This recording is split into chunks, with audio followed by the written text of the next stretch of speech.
get started. Screw the banks. That's what I say. Chase Bank made $57 billion last year. And Bank of America, $30 billion. Wells Fargo, $20 billion. And they do it off of all the small business owners who walk in, begging for a loan, paying their fees, jumping through tons of hoops, putting up their house as collateral, and doing all these things. But I've grown my business now significantly over the last couple years, and none of these banks got a single penny from me. I've acquired 35 auto repair franchises now in the last 10 years. 2 of them, the first 2 that I ever did, were funded with a bank loan. 4 we funded with cash, which includes 2 that were basically just startups where we took over a competitor's location. So it didn't require that much. And the other 29 through seller financing. Didn't use the banks at all. This is a map of all of our current footprint in the Midas business, 35 stores as of today. All the yellow dots we acquired with seller financing. And the craziest part is that the sellers preferred it this way. They wanted to lend me the money. And every time I talk about this, the biggest question is why, right? Why would someone rather get paid over 8 years, 10 years? I have one that's 12 years, fully just amortized over 12 years, instead of just getting cash today. And so I'm going to break it down, kind of the reasons, the psychology, a bunch of the numbers. I'm going to give you some real data, some real numbers, show you some P&Ls. That's the stuff that I love to see. So I figured if I'm going to be sharing all this stuff with you guys, that's what I'm going to give to you. So let's get rolling. The first thing is, it's this mental game of you're not asking for a loan when I do these.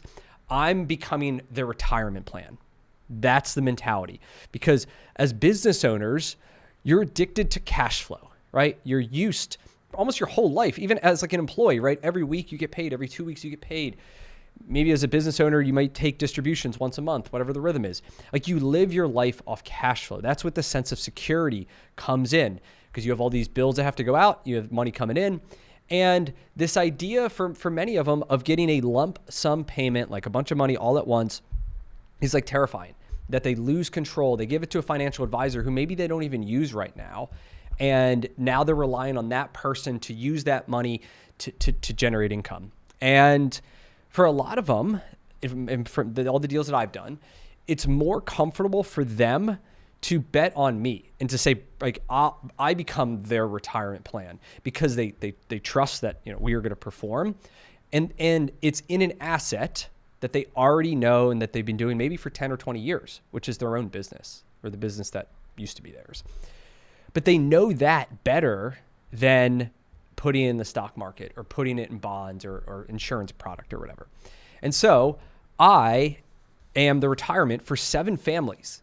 And plus I had 2 that I've already paid off. Tracy, Herb, Dave, Kathy, Jay, Paul, Jason, and Rich already got paid. And I take it very seriously in terms of understanding that it's not a faceless bank. These are real people who have spent their whole lives, working. And in some cases, they are relying on me to fund, their income for the next 10 or 12 years in some of these. And so I take it super seriously. It is part of the conversation and the pitch that we have is this. And for the fact, I've been doing this long enough that, I've never even been late on a single payment. And so I have a track record. And so sometimes when we're looking at new deals, I'm happy to give referrals to 9 other people who we've done it before. And, we're going to be, we have good credit, right? In this way. And they get ACH. Every month they get an ACH. And so it kind of is this peace of mind for someone looking to get out, that they can get those payments. And then here's the first deal I ever did. And so, funny enough, they came to me. So I'm a franchisee in the Midas. At the time, I had 3 stores. I became friends with another owner who was older and looking to retire. And, I always wanted to buy a store, and he had he would call me all the time and ask me questions. And, I really wanted to build a relationship with him. And, he would tell me, when I want to sell, you'll be the first to call. And it's great. And so he comes to me one day and says, all right, I'm ready to sell, Brian. Here's the deal. I want you to, the store's making about $100,000 a year. I want $50,000 down, and I want you to pay me $3,000 a month for a period of time, and then you can owe me a balloon payment after a number of years. And I'm like, wait, what? Like, what are you talking about? I had no idea that seller financing was a thing. I didn't even know what it was called. But he comes to me and he explained, this is how it's going to work. And we don't have to deal with the banks. We don't have to deal with anyone else. Like, we can just get the lawyers together. We draft up the paperwork. We can get this thing done in, 30 days. It's pretty quick. And so what the deal ended up being here was pretty much exactly that. I mean, I like the numbers. I had nothing to complain about. So the store was making about 100. 350 was the purchase price, so 3.5 times, which maybe is a little rich for what it was. But we're gonna get into this of like why they do it, and sometimes it's because you can get more money when you have flexible terms. Down payment was 52,500, 3150 if you want the exact numbers. And so what does it actually look like? So when you're doing these deals, like what are the documents? What do they look like? So you have a couple. I'm going to go over real briefly. I'm not trying to get too into like all the legal stuff here. And I use really good lawyers that I've used the same law firm for 10 years. They've done every single deal. Huge benefit or, important things. Like you got to have good lawyers who know what they're talking about here. But basically how it works is, so you have a purchase agreement. You say, hey, this is the assets we're buying. This is like the business. And we set the purchase price. And as part of it, you said the seller shall provide financing to the purchaser in the form of a note. In this case, it was $297,000, and payment termed over 5 years. And my down payment between escrow and my down payment. And so we have that document. So that's the first one we need. Then we have a note, and so the note is just a matter of like that explains the terms of the payment. And so in this case, $297,000. Between my entity, his entity, it details, the interest rate and defaults and all the stuff that, a bank would have, right? Because the point is that the seller is using the same mechanism, but instead of borrowing it from the bank, you're just making payments to the seller, and you have the similar protections in place, right?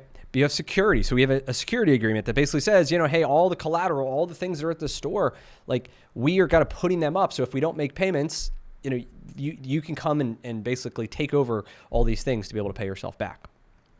And then a personal guarantee as well, right?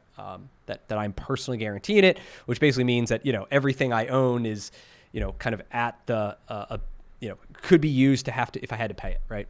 That's the idea. And so those are kind of the documents that have you in place. You got to have a good lawyer, but it's super quick. 30 days, we can get these done. Next is a seller's accountant can also become your ally, because as part of the pitch, you tell them, hey, did you know that when we do this, you can spread out your capital gains tax bill over the life of the loan? Go talk to your accountant about it. And so they talk to their accountant. The accountant says, yeah, that's right, 100% accurate.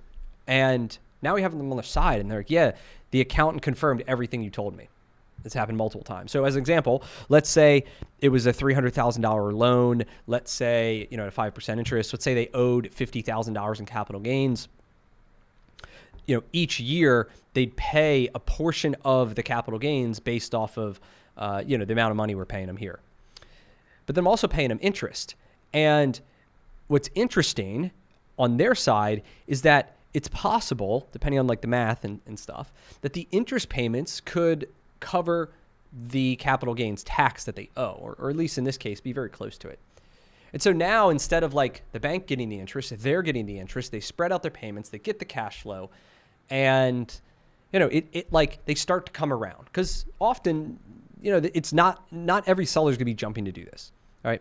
It's not always like the first resort, but when they start getting educated on some of the numbers and some of the math and some of the benefits, and they talk to some other people, then things start to click. And now all of a sudden it's like, they're not totally turned off on it. And if you're watching live too, you have any questions, go ahead, put them in the comments too. I'm going to be, I want to make it interactive as well. So, all right, let's keep rolling. Another thing, time kills a lot of deals. And they know it. So sellers have seen tons of deals fall apart, and the longer things take, the more that can go wrong. I'm going to talk to Go about just some of the time stuff. We all know bank deals. Like they could take 3 months, 6 months, not it can get crazy. on the amount of time that it takes because of just their process. And, they make so much money. They don't want to lose anybody. They obviously have a very good system to ensure that. On the other hand, I mean, I could literally get documents within 7 days. And if the sellers are good with it, like I could get a deal done in 2 weeks. Like if it all went super smooth. Most of the time it's like 4 weeks. Here's another example. Seller, it was 3 stores I was buying. Seller was starting a new job. And so he was selling the business. The stores made no money. Like he was just kind of like, I want out of this thing. This is like not the thing I want to do. And there's this fear, right? That says, well, what if I am stuck in this thing while I'm trying to start my new life? I'm trying to like turn the page. I don't love it anymore. And I want to get out. A lot of times when people are at the stage of selling a business, they've kind of lost it, but usually they've been losing it for more than just then, right? They've been losing it over time. And so I become the safe choice from a time perspective. Like he called me in December and we had this paperwork done in January, and like mid-January we took it over. It was super quick. This was that deal. $50,000 down, $6,200 per month for 5 years. 3.5% interest. I'm going to talk about how we negotiate these and how we come up with some of the valuation. There's like a very specific process that I've had success in, the 9 deals that I've done. I follow the same process every single time. And that's how we get to some of these like weird purchase prices and interest rates and stuff. But anyway, those stores in the first 12 months made $173,000 for me as the owner. So I put $50,000 cash into this thing. We did get the deal done in a matter of weeks. They make $173,000 over the next 12 months. Not a bad return on investment. Looking at here, some of the comments. Merrick, let me just pull up one of these. See if this works. Hold on. I'm like new to YouTube Live here, so you have to content, valuable, detail stuff. Why do I share so much online? Isn't it time consuming? Great question. A number of things. Yes, it's time consuming. I do spend a lot of time on it, but I love it. I think one of the benefits that I have as, I'm not very involved in the day-to-day now of the business. I've replaced myself. I fired myself as the CEO. We have a whole team. They're amazing that really run it. And so a couple things. One, I have time on my hands, and I love this. 2 is it's really great for deal sourcing. And so I have all the time. I mean, literally as of yesterday, someone on Instagram sends me a property, and he's a broker, and said, hey, I found this property in Philly. He just found it yesterday. He didn't have the keys yet, and I'm the first person he calls. And like I was ready to go look at it today. Like our team moves fast. That's happened 5 times so far, 6 times so far. We've looked at properties and deals and opportunities that people send me. And so that's good. We do partnerships with people too. So there's franchisees out there who, I don't have the bandwidth to run other things, but I find franchisees who are really good, and we can come in and help apply these playbooks that I've learned and perfected in terms of how do we acquire more stores, how do we negotiate seller financing deals, how do we put leadership in place. We're doing tons of cool stuff with technology and AI, all that. We've done some partnerships. I do have a paid program too called 8-Figure Franchisee, where we have a bunch of franchisees in. I have tons of videos there. We do weekly calls. Like today, I'm bringing on a guy, does $100 million a year in revenue, to talk about how do we hire, how does he hire people and grow. And so, yeah, lots of different ways that I'm making money, helping people, and I honestly enjoy it. So that is why I do it. All right, let me see if there's any others. For franchise. Yeah, this is a great question here. Do you need to have your first franchise under your belt before trying to go out and attempt to get an owner finance deal? I think it definitely helps. So franchisees like to sell to other franchisees, because once you're actually, I got a section on this. I'll scroll ahead. I'll come back to some of this other stuff. Let me just find it. So franchisees have an unfair advantage when it comes to doing these deals, because like I already know the business. I know who all the players are. I know what the potential of the store is. I know what the process is that I can go in and turn these things around. I understand the risk. And all of that, like I have a really good understanding because I've already known the business. And so I'm like willing to get involved in hairy deals that like maybe other people don't want to touch, or maybe they others would have trouble getting financing for, or on the flip side, like I've done deals that are really good, super profitable stores where it's just like, listen, they know me, they like me, we're friends, and like, why wouldn't you want to sell to a friend versus you go to, you find some outsider, some random person on Biz Buy Sell, you maybe they're a competitor and trying to like find all the stuff on your information. Sellers are very, very nervous about all their employees finding out that they're selling, and then all of a sudden everyone quits or leaves because they're fearful of what's going to happen next. And now the whole deal gets blown apart. And now nobody wants to buy the thing because it has no staff. And now the seller's back in the stores trying to like fix it all, right? That is an extremely, that is a real fear that happens. That happens. Like, and so they come to me or another franchisee and we're like, we want those employees to stay. We don't want anybody to know about the deal. Like we had this problem that we'd tell vendors, like setting up accounts and stuff. And then the vendor salespeople would tell the people in the stores. So we don't even tell the vendors now, like we don't even set up accounts. And then the day we close, that's when the baton gets handed and they say, this is Brian and his team. I've sold the business, because then we can go in there right away and we can calm everybody. We offer everybody jobs. We have better pay plans. We have better benefits, marketing. We fix up the stores. Like we do all these things immediately because we know what to do. And so I think that's like really key. And so yes, to the question, does it have to be your first? Like I know people it's been their first deal. I was actually talking to somebody else today. It wasn't seller financing, but he was looking at three stores in a franchise, and the seller had an EIDL loan. So during COVID, they gave out a bunch, all this free government money, and so he had an EIDL loan. I don't know how much it was, but they're assumable. And so he went to the seller and said, I'll just assume your loan. So he assumed the loan and paid, I think, $25,000 in cash. So he took over these 3 franchises for $25,000 of total cash. And then, he just made the payments to the SBA every month instead of the seller doing it. And since then, he has now done a bunch more. I think he's got 11 or 12 stores now, because once he got his foot in the door, he was able to do more and more and more deals. And that's the thing about like franchising is like the roll-up play is extremely viable because there's all these existing stores who are already there. Like you have all their information. They're all in the franchise disclosure documents. You get to know them at, conventions. You get to know them at all these different things.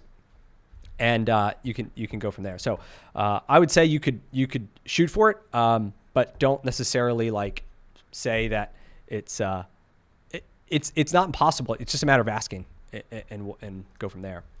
The other thing is like some of these are tough businesses. Like I know I don't want to undersell that sometimes you get good deals because they're hard businesses, right? Like auto repair is an extremely hard business to operate. There are lots of moving parts. We have sales, we have technical people, we're obviously deal with retail and like consumers. It's dangerous. I mean, things, people can get hurt, right? And so it's not for the faint of heart. There's a lot of things that go on.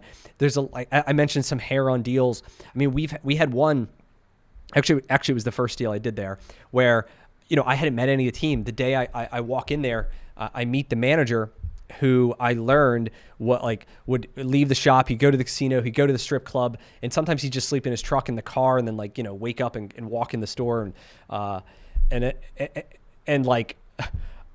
some of the mechanics would go day drinking and like tons and tons of problems. Like I'm figuring this out literally in the first week or two. And it was like, holy shit, no wonder like I could get a great deal. So, but I knew what to do because it's not my first rodeo. And in less than 3 weeks, all those existing team that was causing trouble is out of there. We bring our people in, and that store doubled in revenue. And immediately we're getting a great return. But it was like sometimes there's a reason. So just keep that in mind. All right, higher prices. So another thing is talk about the price. And banks are going to require independent appraisals, right? They're going to want this pro forma. They're going to want this. They're going to want that. They're going to want all this stuff. And with poor performing stores specifically, sometimes the seller is stuck on a high price, and maybe not even a poor performing, but they're stuck with a price in their mind, and they're not going to sell it for anything less than that. And so even if I had gotten an appraisal and said, well, the stores are only worth this, they may say, well, too bad. Like, I'm a stubborn, like, old person. Like, I'm not going to sell it. And you're like, all right, I guess I'm not going to buy it then, right? So, but if you don't use the banks, the price can be whatever you need it to be. And what I focus on instead is the terms. It's the cash in, the cash out. I focus entirely on the terms. I don't even care about the price, but they care about the price. So I can give them a price that they're happy with, but the terms that work for me, then we're cruising. So this one, I bought 2 stores. Well, there were 2 stores. They were making $118,000 total, like total between the 2 of them. I offered $350,000, 3X, thought it was a fair offer. She comes back, says $500K. That's my minimum. That is like, I'm not going to sell for a penny less than $500K. And I'm like, well, no bank's going to agree to like a 4.2 valuation. It's not going to be able to support the debt load and all the crazy math and blah, blah, blah. And she's like, whatever. I'm not selling for anything less. So deal goes cold for 6 months because I'm like, all right, well, maybe like she'll come around. Maybe the sales will get better, whatever. So I come back and I make an offer and says, all right, here's what I'll do. I'll do $50,000 down, and I'll give you $4,000 a month for 12 years. That was my offer. No balloon payments, no like $50K down. I'm into the stores, and I'll pay you, $4K a month. She agrees. And I put $50K into the store. Over the last 12 months, we made $230,000 between those 2 stores. So getting better. Not up to our standard, but good investment, right? And the thing is, right, as we start to grow, and that's cash flow, days Boyd 79. All the numbers I'm going to give you are cash flow numbers, not revenue.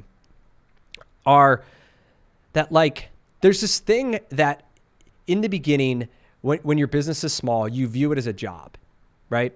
Because it is literally your job. Is you work in it, it makes money. If you don't work in it, it doesn't make money. It is purely a job.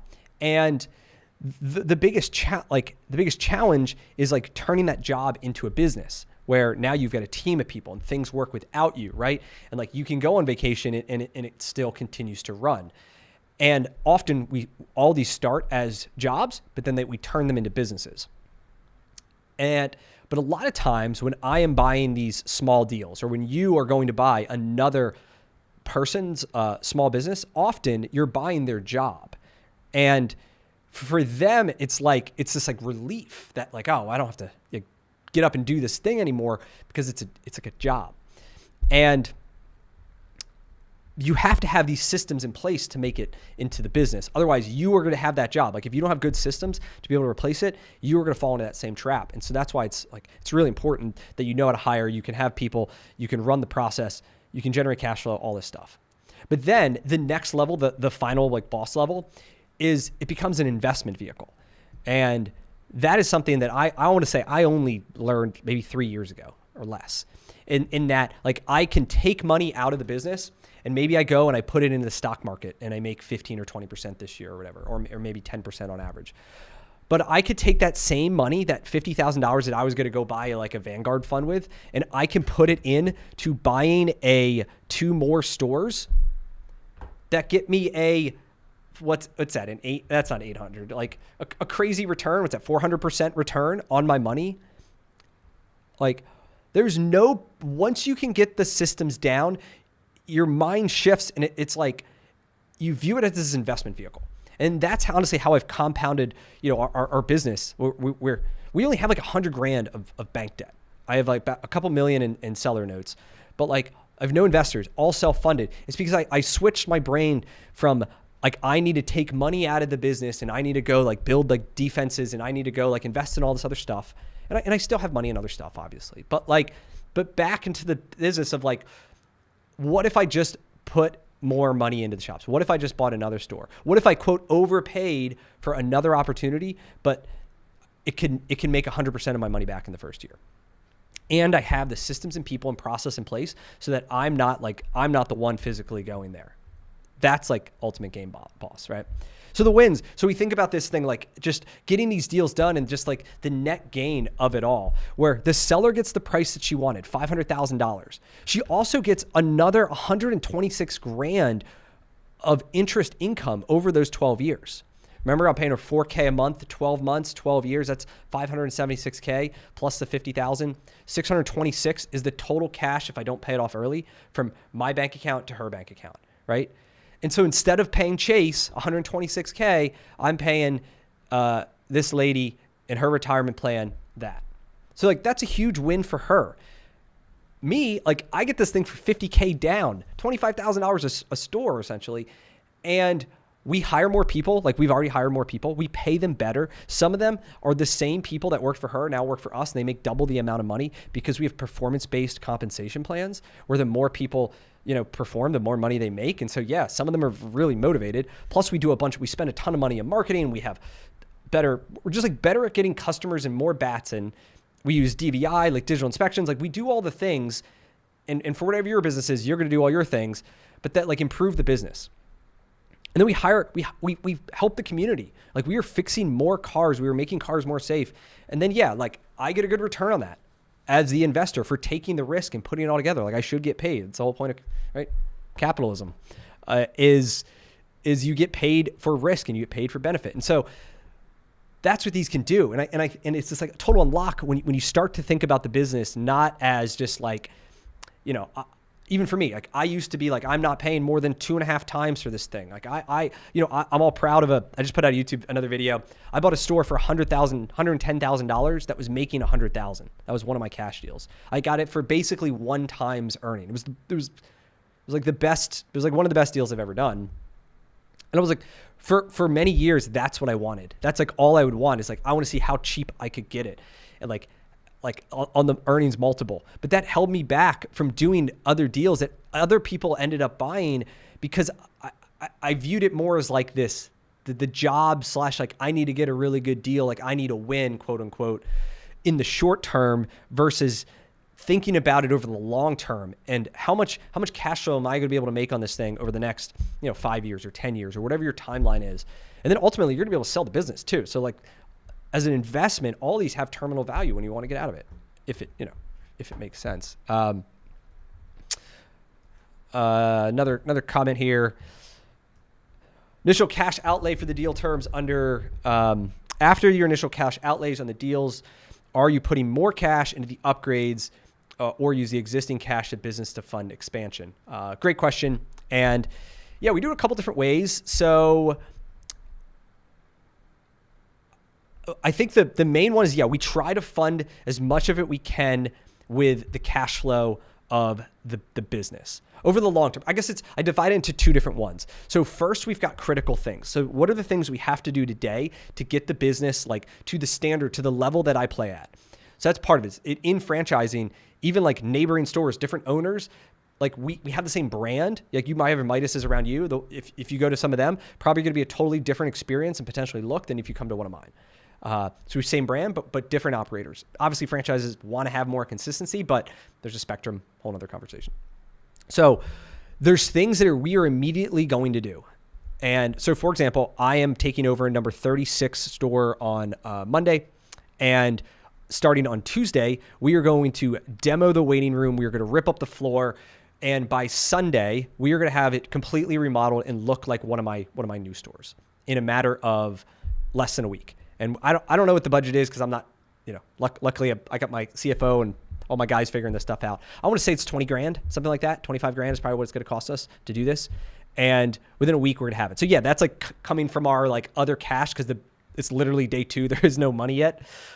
So we're going to do that immediately. There's other things in the shop that we are going to upgrade over time. We'll probably upgrade the scanners and the tire equipment and maybe some of the lifts and the alignment racks and like the things that aren't necessity, but yeah, they're nice to have. We are going to upgrade those over time. And yeah, all those are going to kind of come from the cash flow of the business. Sometimes when we do these deals, there's a ton of deferred maintenance and you got to be prepared for that. And it's the kind of thing where if you're already in the business, you start to to know these things. But like I bought a package of stores. Actually, I'll get into it. I'll save the story for then. But I got a good one on it. So you use a bank, it's going to be like a colonoscopy. It's going to be painful. It's not going to be fun. And it's not fun for the buyer and the seller. Both of you have to go through it, right?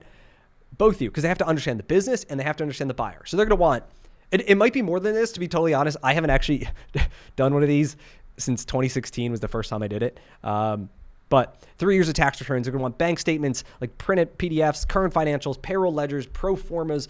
The physical appraisers are probably going to want equipment inspections, business plans, all the details on all the other loans.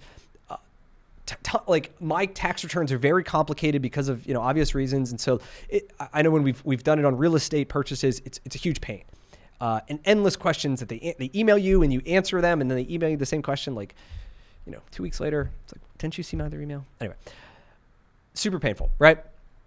The buyer's due diligence can be minimal.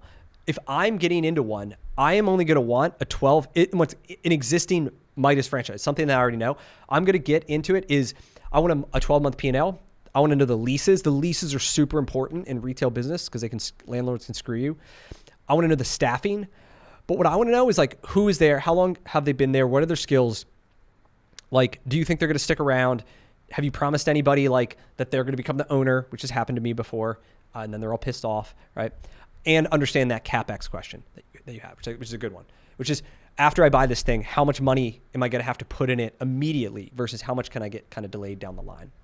I've never actually asked, and there's 29 deals I've done so far. I've never asked for a tax return. I've never asked for a bank statement because I don't need to. I'm not going to learn anything from that. And in our business, the sales are shared publicly. So like every single day I get a sales report for the entire country of all 1,000 stores in our brand. And so like, I know what the stores are doing. I know what the potential is. I know if it's a good location because it's kind of comparable to some of mine.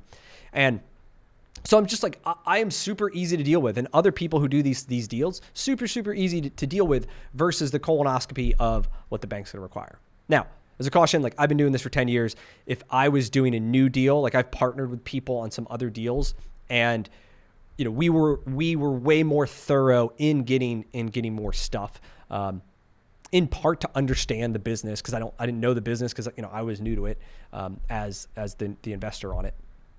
So, all right, let's get into the negotiation process. I think this is key. I follow the same exact process in every single deal I've done, all 9 of them now. And more because there's some I haven't gotten. But I speak in terms of simple numbers. So when I make the offer and when we negotiate it, I say, this is the down payment, this is the monthly payment, this is the number of months. And then this is the total amount of money. Like that other one, $50,000 down, $4,000 a month. In total, I'm going to pay you $626,000.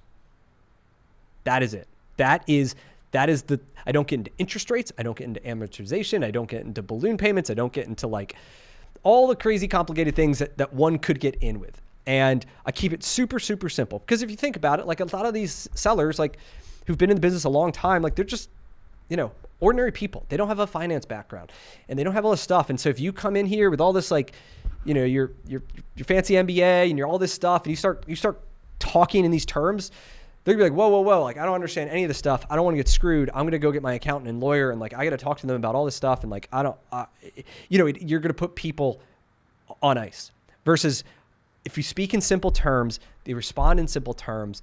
And then once we figure all that stuff, we get into everything else. So for example, here's a deal I did, multi-unit group. It was right after COVID. And it was making about $200,000 of cash flow to the owner, SDE, whatever you want to call it, $200,000 for this group of stores, which is not good. Prior to that, this group was making about $450,000. All right, so like less than half. So it would have been very hard for a bank right after COVID to finance this deal, just because of the downfall of it all and just the unknowns and lots of factors, right? Which makes the perfect deal for seller financing. You want to look for the hair on the deals, right? We want to look for the things that are a little bit more like, I don't know. Like that's where I found at least the money's to be made. I want to look where no one else is looking. So this for me, perfect. So here was my initial offer. This was literally the email. I screenshotted it. it says, here's my offer. I'll give you $150,000 down at closing, which includes reimbursing property tax escrow balance. In ours, like sometimes we have to prepay a year ahead of taxes. So in this case, we might have $30,000 that he's already paid in taxes that I would have to pay in addition to the down payment to basically reimburse him for taxes that he already has paid but hasn't used. So I said basically $150K, including all these numbers. Once again, think that's something I learned, maybe a little complicated, but whatever. And then $10,000 a month for 85 months, including principal and interest. So that number includes principal and interest. That is the payment amount for total payments of $1 million. Once we agree, we'll work on the paperwork, blah, blah, blah. So keep it super simple. There was not even a purchase price. I give him the payment amount. This is the total payments that I will give you over this period of time. His response, I think we can come to agreement. We're not that far off. You can see, the business was generally higher. I'll agree, but I need more money down. And so he wanted $250 at closing plus the reimbursement, which was like $25,000, something in that range, and $10,000 a month for 96 months. So we started speaking the same language, right? The down payment from $150 to $250. The payments, he actually kept the monthly payment at $10,000. I said 85 months. He comes back with 96 months. And for me, as I think through it, I know what the store should be able to cash flow. And if I just take my calculator and I divide by like 7, I'm like, all right, I got like, I'm not good at public math here, but like, let's see, 10 divided by 7, it's $1,400 a month per store. And I'm like, all right, can a store support that? And in this case, we're just extending it out over a period of time. But in my brain, I'm thinking, well, like, inflation's rampant in 8 years from now or 7 years from now, like $10,000 a month is going to be a whole lot less than it is today. So over time, these payments get easier and easier and easier to make. And so for me, like I want to spread the payments out as long as possible and we just like deflate the debt down, right? I mean, that's like what the US government's basically trying to do on a global scale. And so after we go through due diligence, we find this like, we find some issues in the due diligence regarding one of the properties or two of the properties, and we go back and forth. But the end result was this: $205 down, so we met in the middle, plus the taxes, $92.50 per month, and 92 months. So the game we played was like lower the payment a little bit, lower the time a little bit. At the end, it was $1,056,000 of total payments. And so I come in with $1 million. We ended $1,056,000, and we move forward. But it's like the simplicity of it. Like this was a matter of four or five emails back and forth. We didn't even involve lawyers until this was agreed upon. Once this was agreed upon, then like this was the LOI. This was literally it. I've never actually done a real LOI. And it goes back to like in franchising. Like I knew this guy. We were friendly with each other. We'd see each other at conference and have beers and just like, we didn't really, we were in different areas. So we didn't really have like synergies there, but you build the relationships and then you can get these deals. And here's the first 12 months, of that deal where, we grew the sales. We made $383,000 in the first 12 months. This was one back to the question on the deferred maintenance. There was a ton of deferred maintenance in these stores where it had been COVID. Cash flow was tight like for years, and so there were things that needed to get done that just weren't getting done. And so basically now that's the income. I took zero money out of this entity. This was like a new entity and just like a whole new market for us.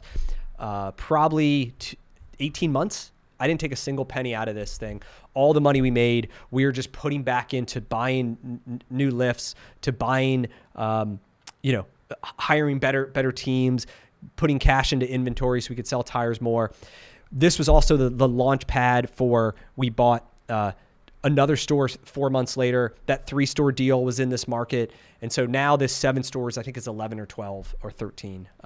Because basically we took the money and we just kept it in and just kept using that profit to fund the next down payment on the next seller note, to fund the next, payment. We try to get terms from vendors to use their financing. Like I'm pretty like anti banks, just in general, just because I think there's like lots of other ways that you can get it done if you're creative and you think outside the box a little bit. And so, yeah, this deal, 205 cash, 383 returned. Now, in actuality, I didn't actually take it out because we reinvested it, but now that market's cranking. So, so here, let's go another one. In the comments here, we're live. Let's see. I assume this only works when you're a franchise system where the sellers are desperate to get out or accept these sorts of deals with semi-failing businesses. I mean, yes and no. So yes, desperate, yes. People want to get out for whatever reason, because if they just want to keep holding on, they'd hold on. But not all of them are bad. I mean, I don't have the numbers here on my little document, but there was a group of stores that I bought that were making $600,000 of profit. I think it was 600, and maybe it was 500. It was something in that range. And the purchase price was $2 million. So it was like a 4X, something like that. You guys are gonna hate this, but I bought that for $50,000 down. 5%? Because that's what he wanted. He wanted $50,000 down because he didn't want to have the big tax bill and he wanted to have the payments. And so, we pay him $12,000 a month for the next 10 years or whatever the math is on it. That gets him, it's over $2 million. But that's what he wanted. And they were really profitable stores. They were, it was our best market for a while. It still is. And so, yeah, I mean, they're good stores. But yes, it is definitely more common when there's more hair on the deals and people want to get out. Let's see what else we got here. Initial capital. I mean, working. So the initial deal I did was we bought these two stores. We needed $130,000 down. And so I'm 50-50 partners with my brother on all this. And so we each had to put $65K in that we had saved through the previous, just working for our whole lives. And so, like the government. Yeah. Like the government. All right. Not just Midas too. So obviously a lot of these are my example because I want to speak from experience. I'm not a theory guy. I'm going to show you what we're doing. As I mentioned earlier, I also partner with other franchisees who are, who I trust. And so one of them was up in Boston. It's a commercial cleaning type business. We helped him acquire 3 territories using this exact same strategy. I run a group called 8-Figure Franchisee. So inside, we are, have this whole program to help people basically execute all these deals. We do live weekly calls. People bring deals. Here's one from in the window blind space where he had 1 territory. He bought another 3 as well from an owner also that was a little bit struggling. And anyway, he's crushing it now.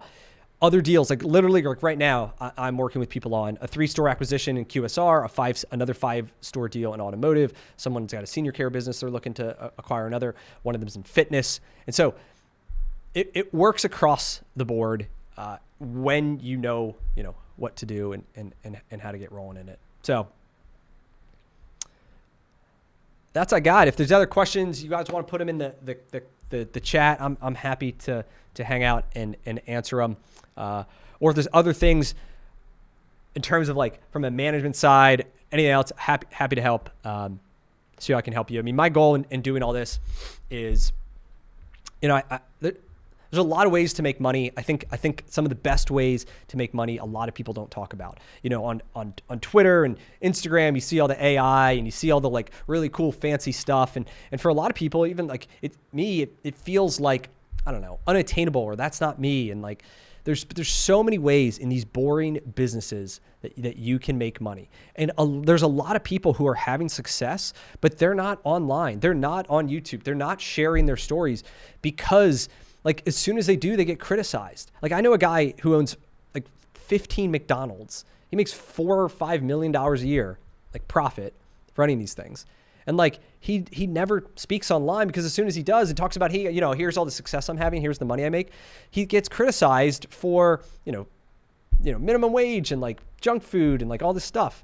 Even me, there's people when I post about this in the comments who will say I only got to where I'm at because I rip customers off. We charge them too much. We do I'm immediately the villain for having a business that grows. Right.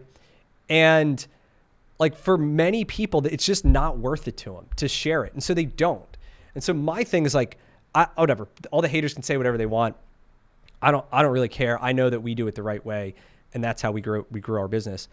But like, I want it to be an inspiration to you guys and to anyone out there that like, there's lots of ways that you can go out, and a lot of people are having success and making a lot of money in these businesses that you drive by every single day. And there's these owners who are tired and they want to get out, but they don't want to list it with a broker. They don't want to go through the pain of like the colonoscopy of all the stuff.